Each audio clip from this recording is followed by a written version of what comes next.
everyone. I'm Colleen Vanderzyden, and this is Creating an Inspired Life. I'm so happy you're watching and listening today. I have a great show planned as usual.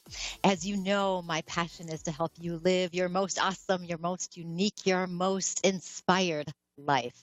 We want to be creating the life that you deserve, the life that you want to have.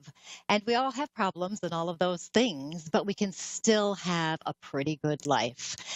I help people create that life as a medium, touching in with their loved ones on the other side, as well as being a spiritual life coach. And as a coach, I help people take action to create the life they want to have.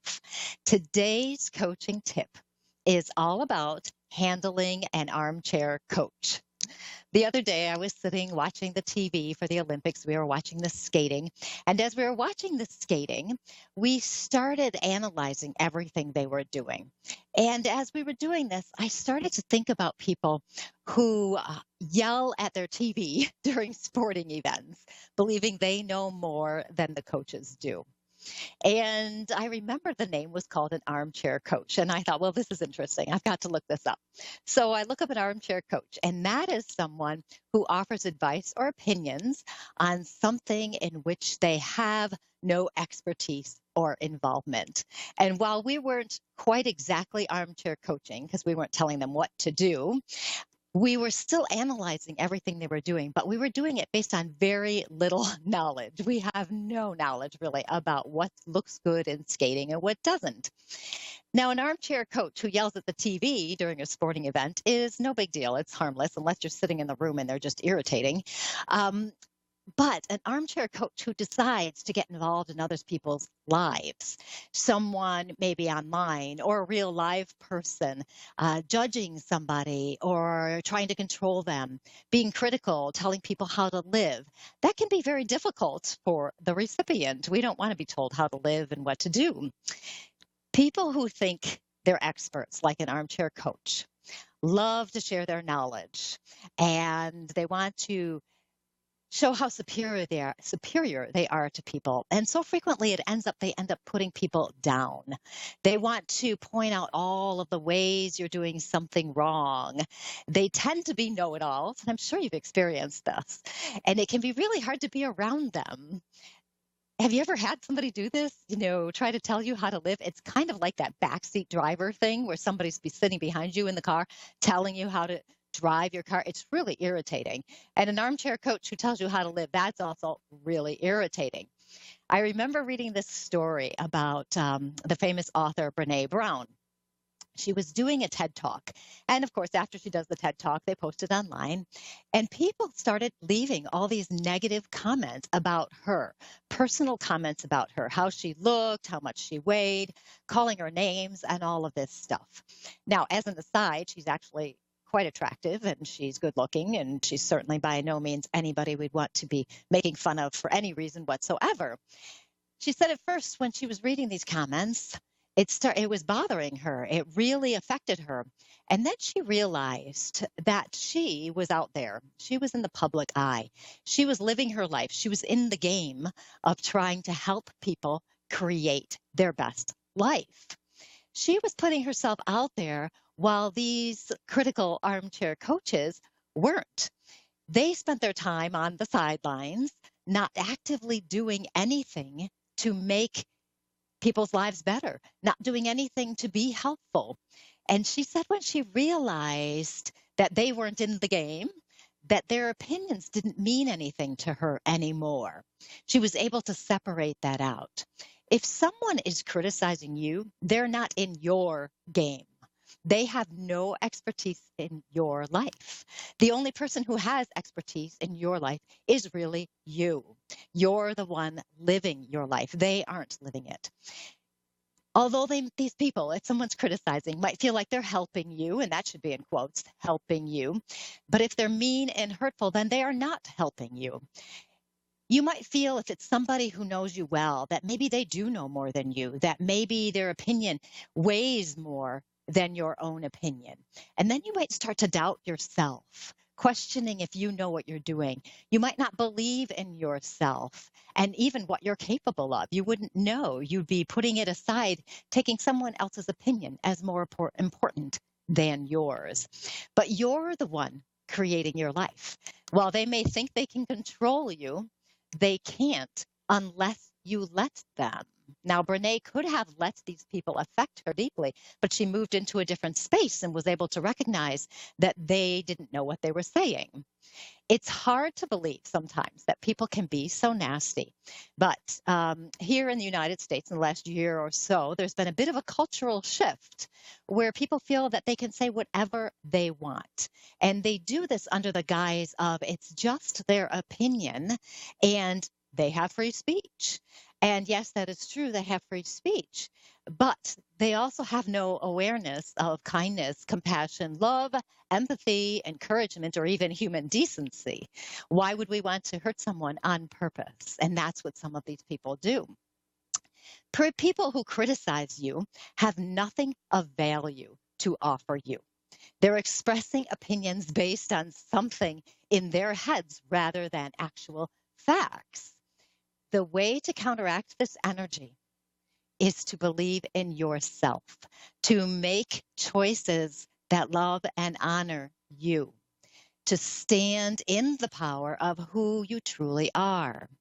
If you have to protect yourself from negative energy and leave the room, then go ahead, do it. If you have to speak up and say your truth to someone and tell them they've crossed the line, you can do that. You don't have to be mean and nasty back because there's no point in perpetuating negativity, but say your truth and get it out there. Speak it. If someone is making you feel inferior or unworthy, it's up to you to make the change, to honor yourself. They can't make you feel inferior or unworthy without you letting them do it. I know it could be a difficult concept because we are surrounded by people who aren't very nice sometimes. But if you're allowing them to get to you, then you're letting them do it. You actually have the power within yourself to detach from that negative energy. It can be difficult, but if you start to make choices that honor yourself, it will make it easier for you. Just like Brene realized, these people who were attacking her were not in the game of her life. They weren't out there in the public arena trying to make other people's lives better like she was. If you're living to the best of your abilities, you're in your game. Don't let an armchair coach, someone who has no expertise in your life, control you. Protect yourself and make decisions that honor who you are. It's all about you and your game. You're calling the shots. Do you love my sports analogies tonight? You're calling the shots, not another person. You always have a choice in how you feel and how you respond. You want to choose based on what honors you. That allows you to step into your power to be true to who you are. The more you stay true to yourself, even with the littlest choices, the easier it becomes to stand in your power. And you can detach from these negative, critical people, these armchair coaches that like to share the knowledge they have that is not so knowledgeable. And that is my coaching tip of the day. You can reach me at psychicmediumcolleen.com. You can also follow me on Facebook, Colleen Vanderzyden, Medium and Self-Empowerment Coach. And I always love to hear from you, so feel free to send me a little message. It would be great. So let's see what we've got today. We are going to move on to our first caller, who is Sandra in New York City. Sandra, how are you? Hi, darling. I hope you can hear me. I can. You sound great. I always am fascinated by you guys, how you guys have that beautiful gift.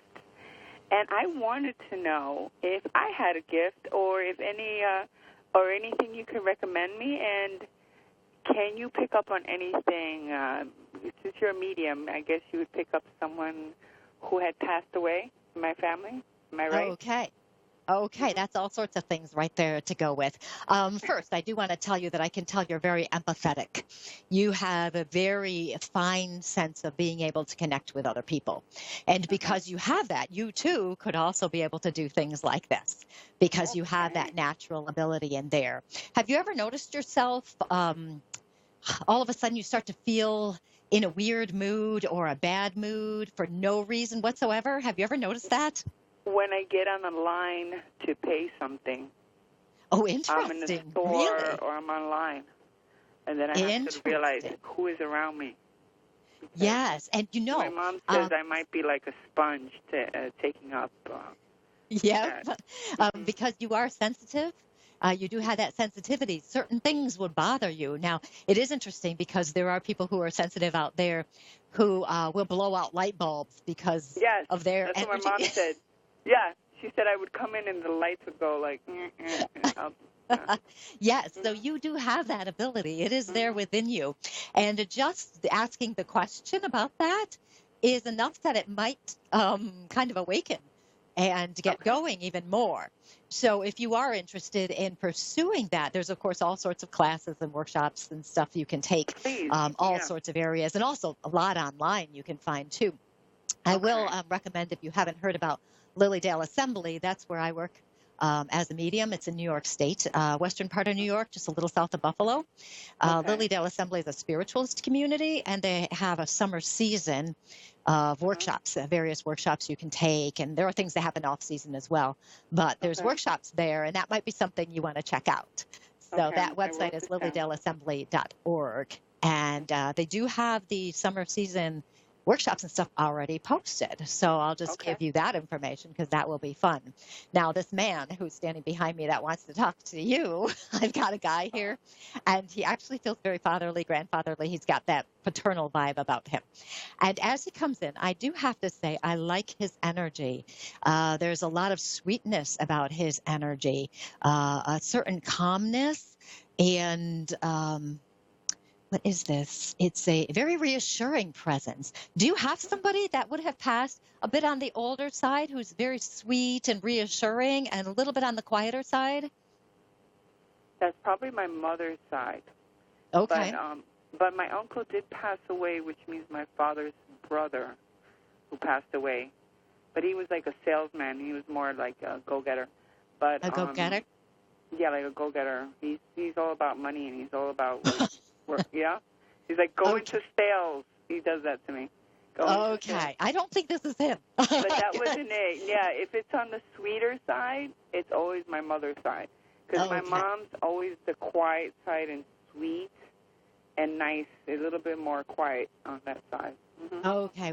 Well, I have to say I like this man. There's a certain, it's a very calming presence to me. And he actually tells me, because he's showing me how he is with reassuring people. And it's not so much the way he says things necessarily. It's just his presence. There's something about safety and security with him. And he's telling me you're actually that same way, that you have a lot of that energy about you, that you reassure other people and you help them feel secure around you. And it's such a natural trait for you. You may not even realize how much you've affected other people. Do you know that you have that trait? When I talk to people outside, like I'm usually working, but when I go outside, I notice that I'm very effective when I speak to people. And I talk to them, and you could tell that there is a real strong connection, but then it leaves. And I don't know if I do leave an impression or something in their head to think about. But I'm always smiling. I'm always smiling and happy when everybody's grumpy. Yes. Oh, yes. You know, because New York City has a really grumpiness. If you look in the train, no one's smiling. Oh. Oh, my goodness. But everybody sees me smiling, they think I'm from California. They don't think I'm from New York. Oh, that's funny. Yeah, that's really funny. Because he's telling me about the effect you have on people, that you have that reassuring, very safe presence about them. Speaking of the connection that you mentioned with people, when you are talking with them and you have, you feel this bond with them, and then when you're done talking with them, the bond dissipates. That bond is very important because you're helping them feel seen. You're helping them feel valued. And that's making a big difference in people's lives. You might find, especially now that we've talked about this, as the next few days progress, that there will be some interactions you'll have with people where you'll really pay attention to the feelings you're getting from them. That empathy will really kick in and that connection will start to build. And you'll start to realize what is going on in their lives. And you'll be able to respond so naturally in that reassuring manner that you have, that it's going to show you the positive effects you can have on other people. I do want to also mention to you, this popped into my head.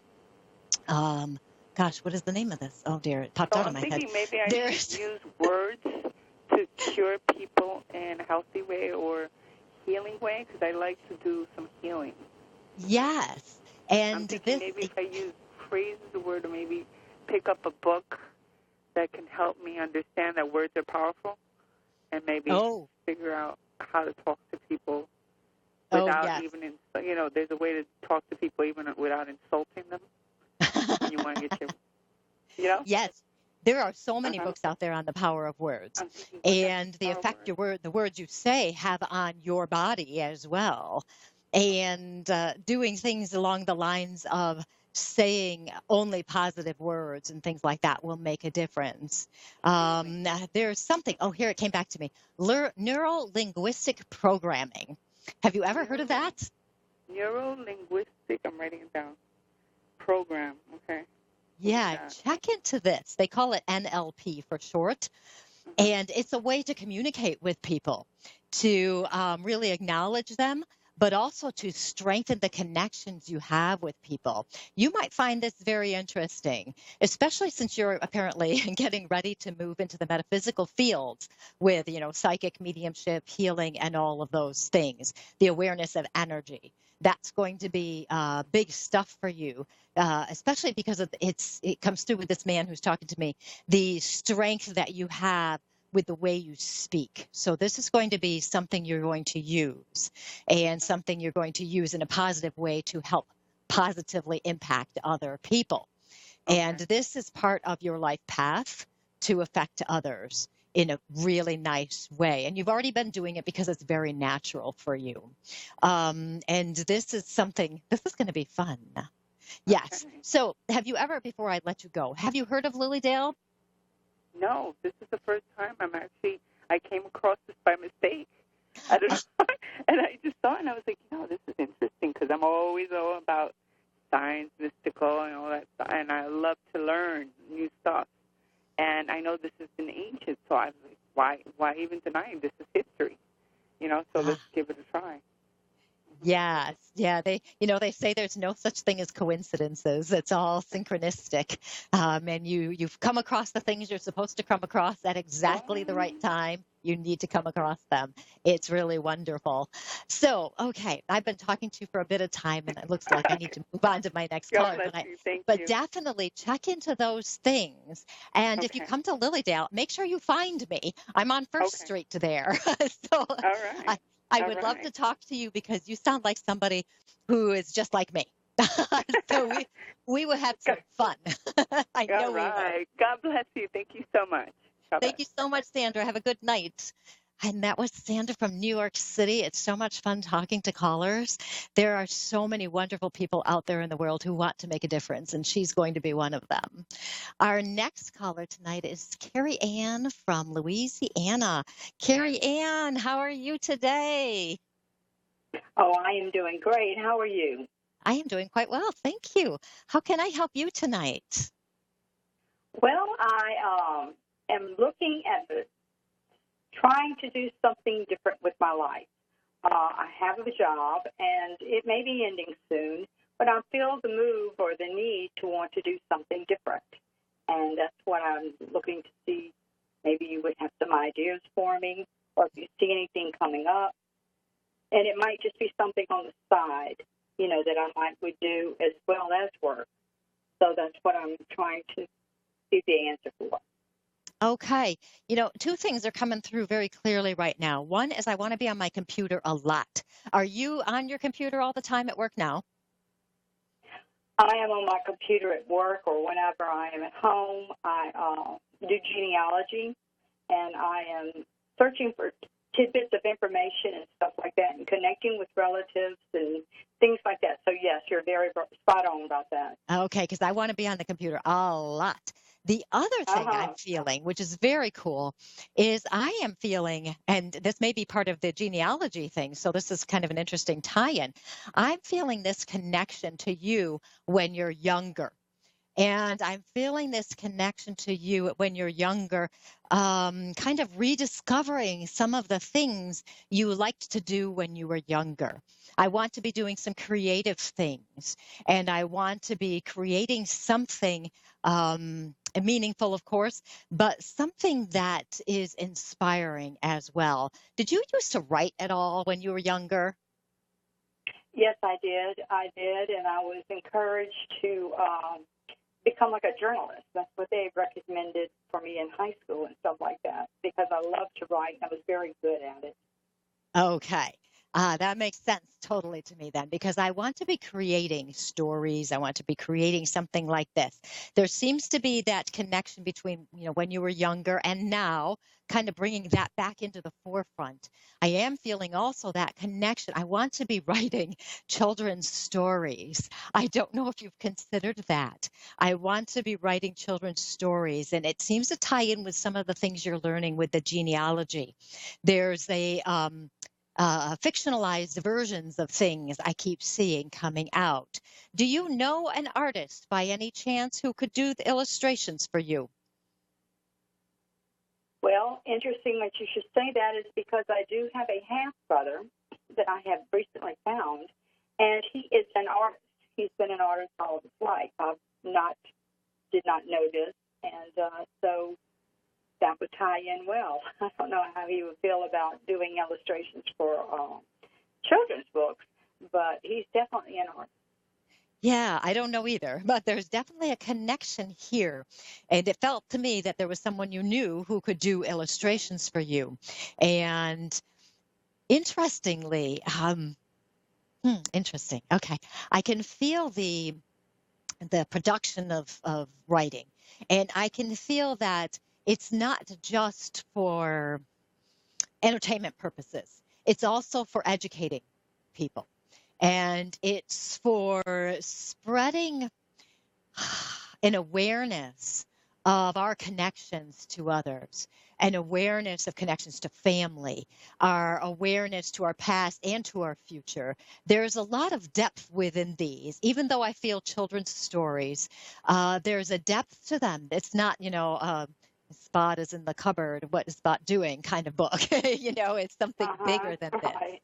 This seems to be an outlet for you to express yourself and make an impact as well, just like the last caller making an impact. It's very interesting.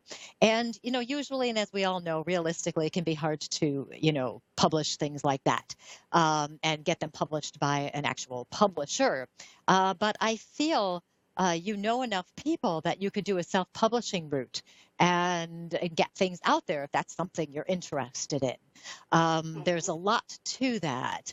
I also feel a lot of communication with other people with almost an interviewing sense, asking people questions. You seem to have a natural curiosity for things. Do you have a natural curiosity as to why people are the way they are? Mm-hmm. Yeah. Oh, yes, indeed. Yes, indeed. Like, if I'm out and about, I'll see people, and if I stop to browse or stop to rest or just read or stuff like that in the library, for example, people are in there, and I'm always wondering, now, what are they reading? Why are they reading that? What interests them? So it's like it's always in my mind as I'm sitting there, and so you're spot on with that as well. I do enjoy.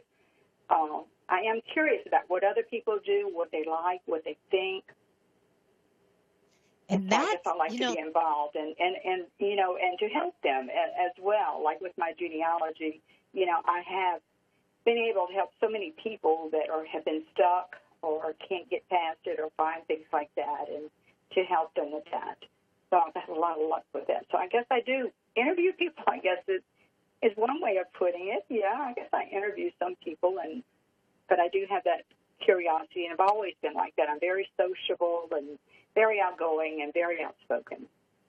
Yes, and there's something to this. And putting all of these pieces here together are are important. And even, even though I'm feeling writing and getting that stuff out there, I'm also feeling, I don't know if you're at all interested in this, I'm feeling some speaking out there too, sharing what you're learning with other people. And it seems to be again, that means of connecting people together, that means of helping people realize we are all one person, if you will, one people, and we belong in an encouraging, supportive environment. And there seems to be quite a bit of that. It's quite exciting to me, I have to tell you, because I do feel the potential here with this, that this is going to make a difference. Now, Carrie Ann, I'm so sorry. I'm going to have to let you go in about 20 seconds because I'm running out of time.